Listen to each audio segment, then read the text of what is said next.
Los Angeles से New York जाते वक्त अगर 180 डिग्री नहीं, 145 डिग्री नहीं, 90 डिग्री नहीं, 75 डिग्री नहीं, 45 डिग्री नहीं, 15 डिग्री नहीं, 5 डिग्री नहीं, अगर केवल 3.5 डिग्री साउथ कर देना अगर उसको प्लेन को, तो वो भाई हवाई जहाज लॉस एंजलिस से न्यूयॉर्क उतरने की जगह वो वॉशिंगटन डीसी उतर जाएगा। शुरुआत में 3.5 डिग्री इतना हुआ, इतना इतना बोला, इधर देख रहा है जहाज, इतना सा इधर देखा, पता भी नहीं चलेगा 3.5 डिग्री क्या होता है। ये ऐसे जहाज जाना था, ऐसे जाने की जगह हल्का सा ऐसे जा रहा है बस। अब ये सीधा है कि ये सीधा, आपको पता भी नहीं चलेगा, 3.5 डिग्री इतना ही है। लेकिन वही 3.5 डिग्री बढ़ बढ़ के वो जहाज एग्जैक्टली न्यूयॉर्क उतरने की जगह वॉशिंगटन डीसी उतर जाएगा। मैं ये बोल रहा हूं, शुरुआती result, everybody louder guys, come on Delhi, louder, शुरुआती रिजल्ट। आपकी नेटवर्थ क्या है? आपकी नेटवर्थ आपकी फाइनेंशियल हैबिट्स का आउटकम है। आपकी फिजिकल फिटनेस क्या है? आपकी फिजिकल फिटनेस आपकी ईटिंग हैबिट्स का रिजल्ट है। आपकी इस समय आपका विजडम, आपकी नॉलेज, आपकी जो लर्निंग हैबिट्स का आउटकम है। आज आपकी नॉलेज कौन सी हैबिट्स लेकर के आते हैं, बिल्ड करते हैं, वो डिसाइड करेगा आगे क्या होने वाले हैं। कैलाश सत्यार्थी हमारे देश का, उनको कोई नहीं जानता था। आज पद्मश्री, पद्म भूषण, पद्म विभूषण की बात नहीं कर रहा हूं, आज भारत रत्न की बात नहीं कर रहा हूं। कैलाश सत्यार्थी को नोबेल पीस प्राइज मिला। L6 कालका जी, यहीं साउथ दिल्ली में उनका छोटा सा ऑफिस हुआ करता था।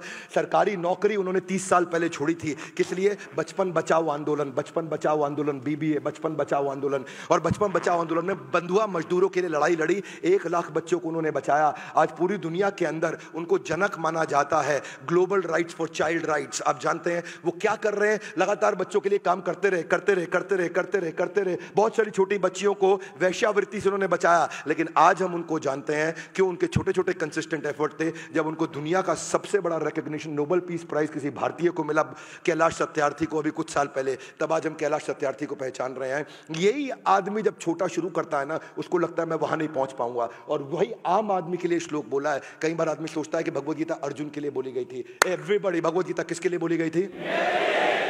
ना लाउडर, कम ऑन, किसके लिए बोली गई थी? भगवद गीता मेरे लिए बोली गई थी। जैसे ही ये बात समझ में आती है तो समझ में आता है कृष्ण ने मुझे बोला है।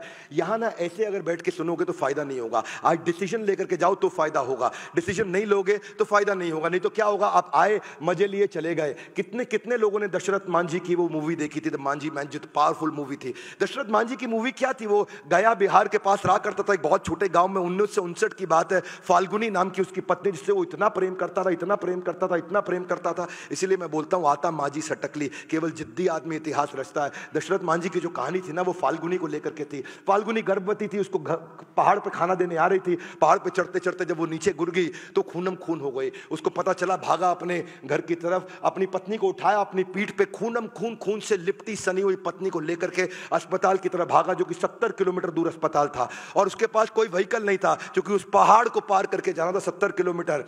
उसकी जब पत्नी को अस्पताल लेके गया, पहुंचा तो ब्रॉट डेड बोला डॉक्टर ने कि आप इसको मुर्दा लेकर के आए हैं, ये मर चुकी है।